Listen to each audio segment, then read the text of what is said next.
मिनश्शैतानिर्रजीम बिस्मिल्लाहिर्रहमानिर्रहीम अस्सलाम वालेकुम रहमतुल्लाह। प्यारे बच्चों, आज हमें यहाँ से पढ़ना है। हम हब खातून वाला चैप्टर पढ़ रहे हैं। ये पेज नंबर 62 पे आज हम यहाँ से पढ़ने जा रहे हैं। क्लास 3 की बुक है, उर्दू वाली। जून ये अशार लेकर पांपर के सोफ़ी बुज़ुर्ग ख्वाजा मसूद रहमतुल्लाह अलैह के पास जाती थी। वना कि जून हब खातून गसान कोत अशार हेत शायरी कर शार हेत गसान पांपर किस बुज़ुर्गस नश।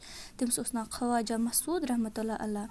उन्होंने जून को हब खातून नाम दिया और वो उसी नाम से मशहूर हुई।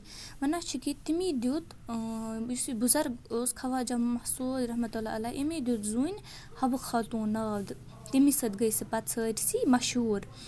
एक दिन उस वक़्त के हुक्मरान यूसुफ शाह चक पांपर के इलाके की सैर करने को निकले।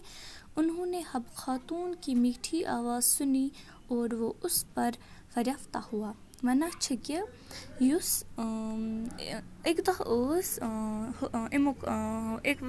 एक दिन उस वक़्त के हुक्मरान एक दह तम वक्त हुक्मरान तमिस नाम यूसुफ शाह चक।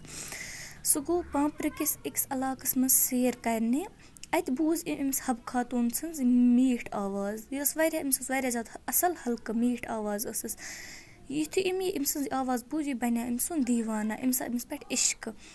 बाद में यूसुफ शाह चक ने हब खातून के साथ निकाह किया और वो कश्मीर की मलिका बनी। मालिक दपा कि पत वोत कोर यूसुफ शाह चक कोर हब खातून सत निकाह तो पन्ने कश्मीर मलिका क्या यूसुफ शाह चक क्या तम वक्त हुक्मरान। अमिस सत कोर निकाह पत हब खातून सत सह बने अमिस दीवाना अमिस आवाज़ बूझित। हब खातून के दर्द भरे अशार आज भी कश्मीरियों की ज़बां पर हैं। वना कि हब खातून अमिस दर्द भर मतलब इन मज दर्द छुपैत। अमिस कोता सतोवक शार आज ते कश्मीरी कशर वन ते सान ज़बान पे। शार वन ते सान ज़बान पे वन मुश्त गमित कहें। ख्याल किया जाता है कि हब खातून 15 मिठन में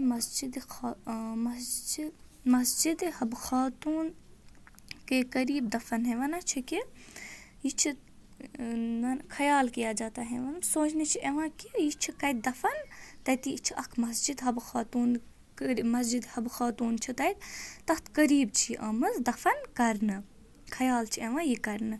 ये था हब खातून के बारे में ये वाला चैप्टर।